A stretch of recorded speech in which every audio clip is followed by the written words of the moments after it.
wanneer 'n rotasie vir my gegee word met 'n koördinaat en die hoek is nie gespesifiseer nie, of die hoek is gespesifiseer, maar dit is nie 'n, ek wil sê 'n maklike hoek nie. Dit is theta, dis 20 grade, dis pi op 7 of hoe dit ook al sê. Right, wat ek gaan doen is, onthou net baie belangrik, hier is my 0 grade, werk altyd in 'n anti-kloksgewyse rigting. Right, kom ons kyk gou. Wanneer m wat 1,0 is om hierdie hoek roteer, gaan hy daar eindig. Right. Maar nou moet jy onthou, wanneer 'n koördinaat aan die ander kant van die hoek is, ek moet elke keer vanaf sy tussen hom en die oorsprong daar dieselfde hoek trek, so want daai gaan theta wees en n gaan daar eindig. Right, so mens gaan die hoek amper 2 keer moet gebruik in die bewys. Okay, kom ons kyk gou na m eerstens. Okay, so ek het vir m en ek het gesê m roteer van hier, dat is 'n bietjie skeef, na daar.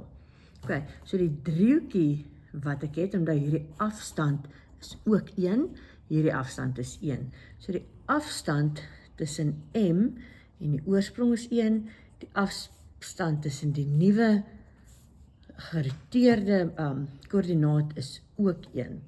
Right, hierdie afstand is wel onbekend, hierdie hoek is theta. Wat ek gaan doen is, ek gaan net met hierdie driehoekie in 'n reghoekige driehoek verander, sodat ek die koördinate van die nuwe m kan kry. Hierdie gaan noodwendig sy y-koördinaat wees, hierdie gaan noodwendig sy x-koördinaat wees. So die nuwe driehoekie waarmee ek gaan werk, gaan wees theta vanaf die oorsprong, x-waarde van m aksent, die y-waarde en daar het ek 1. Okay, kom ons kyk gou basiese, en dis 'n 90 grade hoek natuurlik, want is 'n koördinaat en ek het hom loodreg teenoor die x-as getrek. Okay, as ons gou na die triegfunksies, basiese triegfunksies kyk, wat gaan die sin van theta wees? Het gaan die teenoorstaande op skuins wees, so my y-waarde gaan sin theta wees. Wat gaan die cosinus, so die cos van theta, gaan aanliggend x op 1 wees, so my x-waarde is cos theta. So my nuwe koördinaat, wat dit was xy, my nuwe koördinaat raak cos theta sin theta. So my eerste koördinaat het dit geraak. Nou onthou met transformasie het ons altyd 'n 2x2 matriks nodig, so ons gaan moet werk met 2 koördinate. So, as ons nou met die n-koördinaat werk, dan onthou ek het gesê, dis weer die hoek van theta wat met die y-as hierdie keer reflekteer, so n wat hier was, beweeg nou soontoe.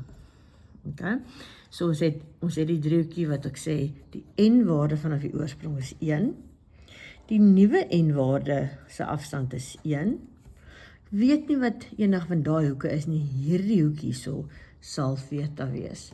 En net soos met m, gaan ons 'n loodlyn hierso trek, sodat ek my x en my y-waarde van my nuwe getransformeerde punt kan kry.